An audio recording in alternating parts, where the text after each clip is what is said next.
Σήμερα θα μάθουμε για το γράμμα Φ. Το Φ το μεγάλο και το Φ το μικρό.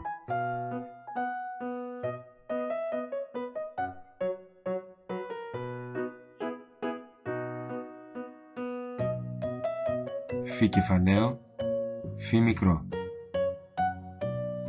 Στη λέξη φωτιά, το γράμμα Φ βρίσκεται στην αρχή. Στη λέξη σταφύλι βρίσκεται στη μέση. Να και ένα ποίημα με πολλές λέξεις με το γράμμα Φ. Σε άλλες λέξεις είναι στη μέση, σε άλλες λέξεις είναι στην αρχή.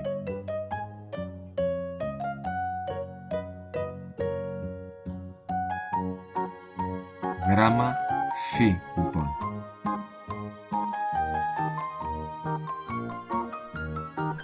Στο λογισμικό αυτό θα δούμε τον τρόπο γραφής. Ο κύκλος και μια κάθετη γραμμή στη μέση. Για το Φ το κεφαλαίο. Για το Φ το μικρό, ένα ποτηράκι σαν το Y, που στο πάνω μέρος η γραμμούλα γυρίζει αριστερά και κατεβαίνει κάθετα προς τα κάτω, ξεπερνώντας τη γραμμή του τετραδίου.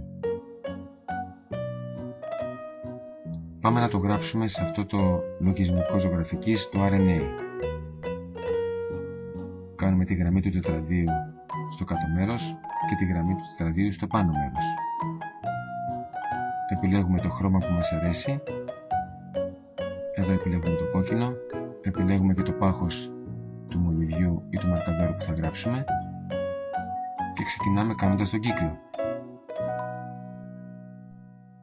Κάνουμε τον κύκλο και μετά την κάθετη γραμμή ακριβώς στη μέση του κύκλου, ακουμπώντας στην κάτω γραμμή του τετραδίου. Το Φ το μικρό τώρα το κάνουμε σαν το Y και στο πάνω μέρος γυρίζουμε αριστερά και πάμε κάθετα προς τα κάτω, ξεπερνώντας τη γραμμή του τετραδίου.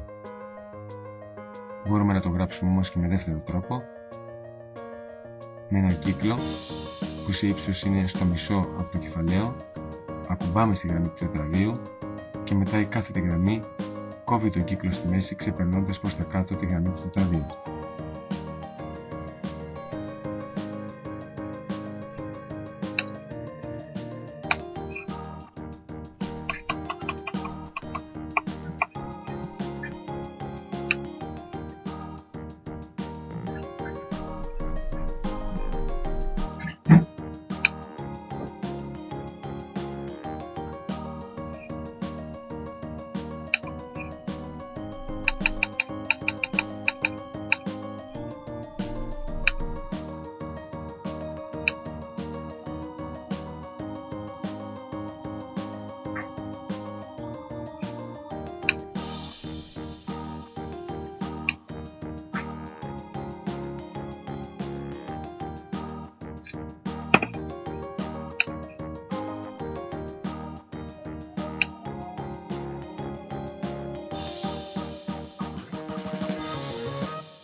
Μινιτζούρι γλυκό, γεννά στο λεπτό το Φ το κεφαλαίο, καμαρωτό και ωραίο.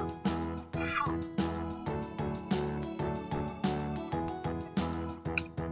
Κύκνος σκηνή.